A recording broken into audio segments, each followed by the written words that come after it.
World of Milsim games offers immersive experiences that put to the test both strategy and reflexes. From the most realistic ballistic systems to intense squad-based tactics, my criteria for these games focuses on immersion in gameplay.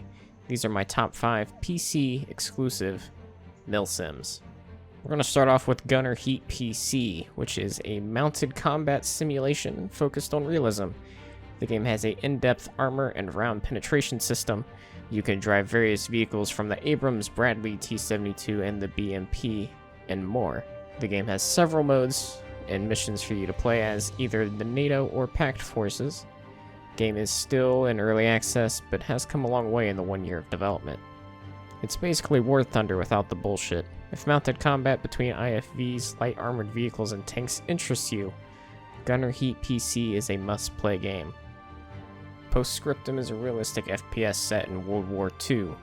The game covers Utah Beach, Operation Market Garden, and a few other areas of the war. There are 4 playable factions: the US Army with different divisions, mostly the 101st Airborne, the UK Army, the French Army, and the Wehrmacht. Each of them are decked out with their appropriate weapons, armor, and support systems. The game pits 40v40 players against one another with logistics, recon, command, armor, and infantry squads that need to coordinate and work together to beat back the opposing force. There are around 10 different maps, with variations of layers for variety. There are 2 game modes, but only Assault is really played.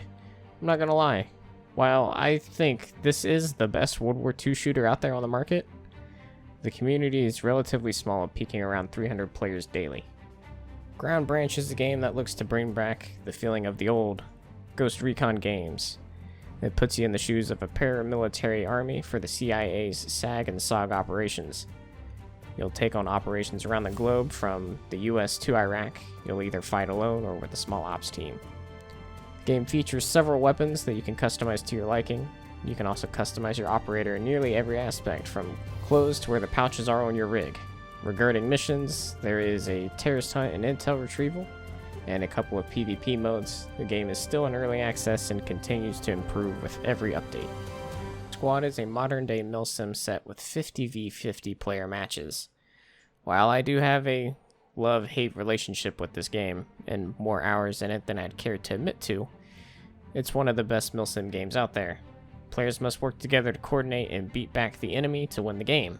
Your team can win the game by capturing points, destroying enemy assets like FOBs and vehicles. These games can last up to 2 hours. Rarely do they do, but when they do, it's usually a pretty intense match. These matches are set across the world, with 12 playable factions and 23 maps, with different layers and game modes available. This game is fully released and continues to receive updates. I haven't played in quite some time, but I'm very excited about this infantry combat overhaul that is currently in the works and being playtested. Arma 3. This 10-year-old game is still the top dog when it comes to being a Milsim sandbox. You can play in any era of war with the right mods. You can even make it a fantasy setting if you wanted to, play in 40K or Star Wars, Alien, Predator, anything you can think of. This game has an insanely devoted community, from casual groups to fully integrated sim communities. The modding scene has given the game an endless supply of missions, maps, factions, and ideas on how to make operations with a live editor or AI driven. If you can think of it, it's probably an Arma. Arma 4 is also in the works, with many improved visuals, features, and quality of life changes to come. So I have to ask, do you agree with my choices for the top 5 Milsims, or did I miss one and there's one I should check out? Let me know in the comments below.